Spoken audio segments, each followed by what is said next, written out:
Assalamualaikum warahmatullahi wabarakatuh. Perkenalkan, saya Di Alvin Hasan. Saya mahasiswa Setaya Subhanallah Magelang, program studi manajemen pendidikan Islam. Video kali ini dibuat untuk melengkapi tugas UAS dari mata kuliah Sistem Pengendalian Manajemen semester 7. Oke, langsung saja. Sistem pengendalian manajemen itu apa? Sistem pengendalian manajemen itu termasuk dalam kategori bagian dari pengetahuan perilaku terapan. Nah, pada prinsipnya ini, sistem pengendalian manajemen ini adalah suatu sistem yang berisi tuntutan kepada seluruh orang yang ada di dalam perusahaan. Untuk apa? Pastinya untuk menjalankan dan mengendalikan perusahaan yang baik berdasarkan asumsi-asumsi tertentu.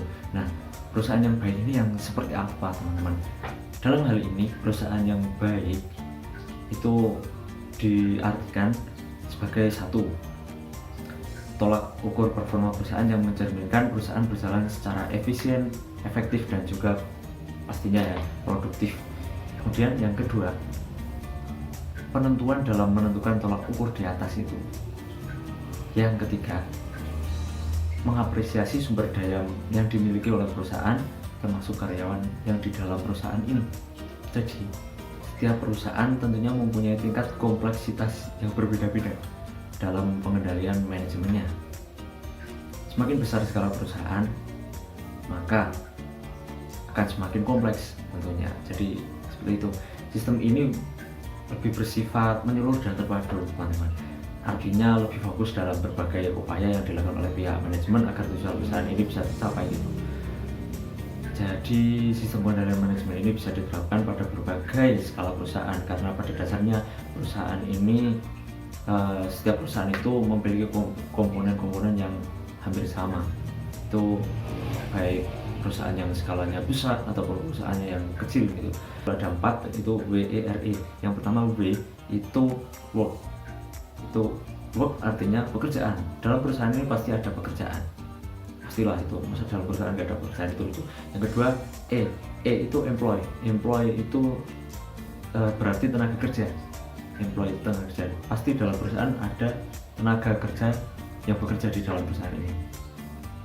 Yang ketiga R itu relationship bukannya seperti ini. Relationship yang dimaksud itu hubungan antar tenaga kerja dengan orang-orang lain yang berada baik di dalam perusahaan maupun di luar perusahaan, seperti itu.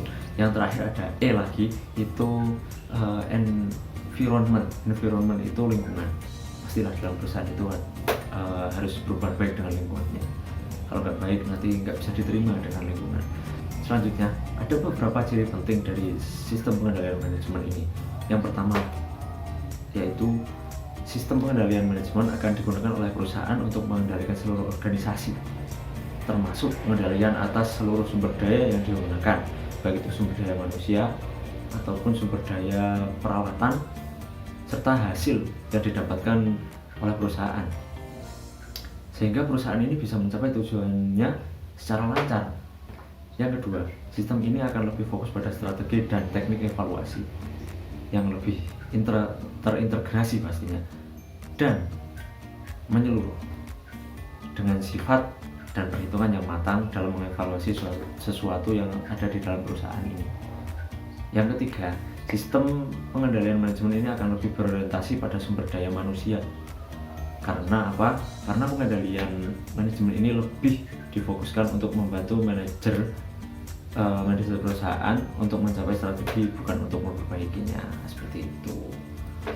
Nah, oleh karena itu, peranan atas setiap pertimbangan psikologis yang dominan akan lebih diperhatikan dalam sistem pengendalian manajemen.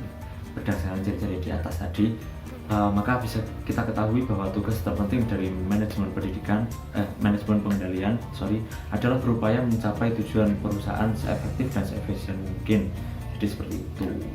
Kita nggak membangun, kita nggak memperbaiki, tapi kita mencapai tujuan dari perusahaan itu seefektif, seefisien dan secepat mungkin. Seperti itu. Agar seluruh tugas yang bisa dijalankan dengan baik, maka tahap pertama yang harus dilakukan oleh manajer adalah memutuskan apa yang akan diraih. Itu yang pertama. Seorang manajer itu harus menentukan apa yang diraih. Dan yang kedua, setelah manajer menentukan apa yang diraih, manajer itu harus menentukan bagaimana cara mencapai tujuan tersebut. Seperti itu, ada 2 langkah. Dengan keputusan ini, maka selanjutnya pihak-pihak manajemen bisa menerapkan kebijakan-kebijakan yang mampu menuntun perusahaan dalam mencapai tujuannya. Setelah kebijakan tersebut dibuat, maka sistem ini akan mulai melakukan tugasnya untuk memastikan bahwa apa yang diinginkan oleh pihak manajemen bisa dilakukan oleh seluruh anggota perusahaan.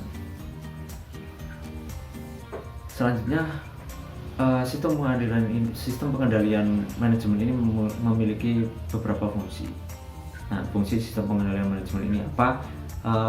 Fungsinya adalah suatu upaya sistematis yang dilakukan perusahaan untuk mencapai tujuannya agar cara melakukan perbandingan atas prestasi kerja itu sesuai rencana awal dan menciptakan suatu tindakan yang tepat untuk bisa mengoreksi setiap perbedaan yang menyimpang. Jadi fungsi pengendalian ini agar perusahaan bisa mencapai tujuannya seefektif mungkin dan seefisien mungkin. Bahasa Magelangnya itu ora menggok-menggok. Kemudian pengendalian biaya yang efektif akan tergantung pada bagaimana komunikasi yang terjalin antara pihak akuntan dengan pihak manajemen. Nah, dengan menciptakan laporan hasil prestasi kerja, maka pihak controller pun akan memberikan suatu saran pada berbagai tingkat manajemen mengenai suatu tindakan perbaikan yang dibutuhkan oleh suatu kegiatan tertentu. Hasilnya, laporan tersebut bisa disajikan dalam bentuk pernyataan langsung, kita ngomong langsung, ataupun tertulis itu kepada dari controller pada pihak manajemen perusahaan. Jadi lebih bisa terkontrol. Isi laporan tersebut juga bisa berupa laporan prestasi kerja yang sudah diraih oleh karyawannya, ataupun laporan evaluasi tiap bulan, ataupun apapun. Yang pasti laporan ini digunakan untuk evaluasi perusahaan dan tentunya untuk perbaikan dan pengembangan yang akan dilakukan oleh manajer perusahaan. Dan proses sistem pengendalian manajemen ini seperti apa? Proses sistem pengendalian manajemen yang baik ini akan lebih bersifat normal, enggak bahasa Jawanya itu molah-malih gitu. Pengendalian manajemen yang formal ini memiliki beberapa tahapan yang saling berkaitan antara satu dengan yang lain. Apa diantaranya? Yang pertama, pemrograman.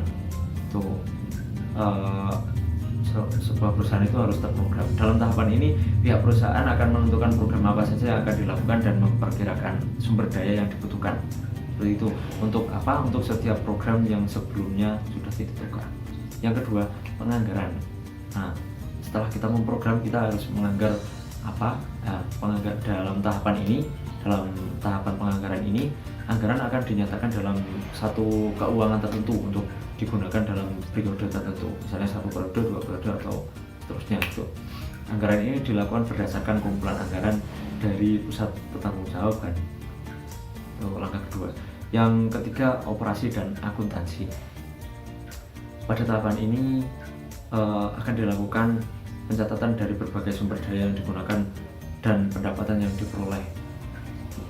Seluruh catatan dan biaya tersebut akan dikategorikan sesuai dengan program yang sudah ditetapkan oleh pusat tanggung jawab.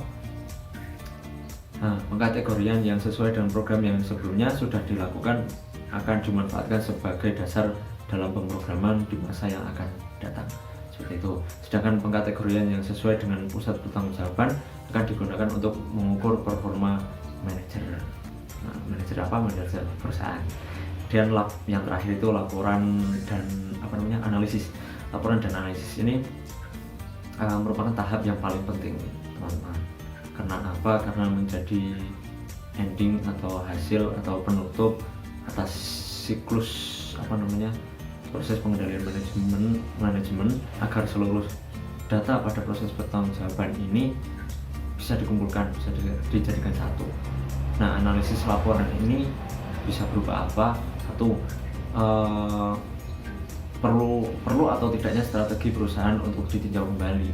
Itu satu. Yang kedua, perlu atau tidak dilakukan kebijakan penghapusan, penambahan, atau perubahan dalam program di tahun selanjutnya. Itu yang kedua. Yang ketiga, perlu atau tidaknya dilakukan perubahan anggaran. Yang ketiga, yang keempat, perlu atau tidaknya perbaikan untuk tiap masalah yang tidak dapat diatasi. Oke teman-teman, jadi kesimpulan dari sistem pengendalian manajemen, model pengertian hingga langkah-langkahnya, fungsi sampai evaluasi tadi yang kita bahas bersama.